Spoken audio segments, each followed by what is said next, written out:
It's 2 a.m. You're lying in bed. Your body is exhausted. Your mind will not stop talking. A conversation from 3 years ago replays itself. An email you sent this morning suddenly feels wrong. A problem with no real urgency has become the only thing that exists. You tell yourself to relax.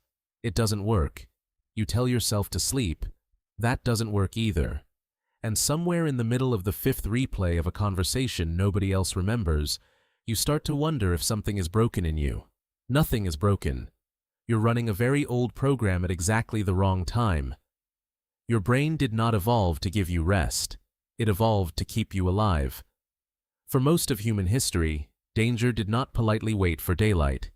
Predators moved at night. Rival groups moved at night. The dark was the most dangerous part of the day, every single day, for hundreds of thousands of years. So your brain built a rule. When the lights go out and the world goes quiet, stay alert. Scan for threats. Do not let your guard down. Here's the problem. You don't live in that world anymore. There's no predator outside your bedroom door. But the alarm system your ancestors needed to survive the night is still fully installed in your skull. It still switches on the moment things go quiet. It just doesn't have a lion to look for anymore. So it finds something else.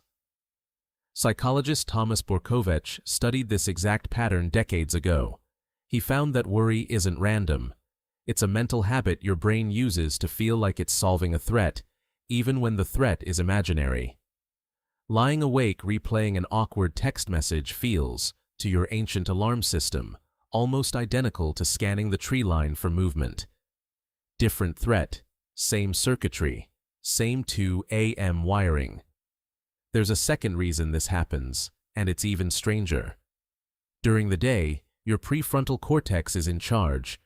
That's the rational, planning, problem-solving part of your brain. It's the part that says, "That's not a big deal," and moves on. But your prefrontal cortex needs energy to function, and by 2 a.m., it's running on empty. Neuroscientist Matthew Walker, who has spent his career studying sleep, has shown that as the night wears on, this control center quiets down, while the emotional centers of your brain, especially the amygdala, stay wide awake. Translation? At 2 a.m., the part of your brain built to calm you down clocks out early, and the part built to sound the alarm never sleeps. That's why a small, forgettable moment can suddenly feel like a 5-alarm fire. Your rational brain isn't there to argue with it. There's a third piece. Your body is also involved, not just your mind. Cortisol, the hormone linked to stress and alertness, naturally rises in the hours before you'd normally wake up. It's meant to help your ancestors go from asleep to instantly alert if a threat appeared at dawn. But in a world with alarm clocks and streetlights, that same rise can hit while you're still lying in bed, wide awake, wondering why your heart won't slow down.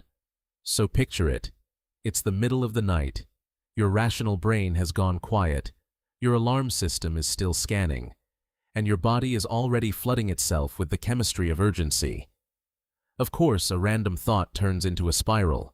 You've built the exact biological conditions your ancestors needed to survive a night in the wild, except now there's nothing to survive. Just a thought, looping, with nowhere to go. None of this means you're anxious, broken, or bad at sleeping. It means you're carrying equipment designed for a world that hasn't existed in thousands of years. Your ancestors needed a mind that couldn't fully relax in the dark. That vigilance kept entire family lines alive long enough for you to exist at all. You inherited the alarm. You just didn't inherit the lion.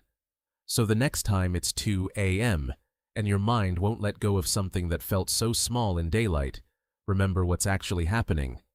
Nothing is wrong with you. An old survival system, built for a night that no longer exists, is simply doing the only job it has ever known how to do. It's 2 a.m.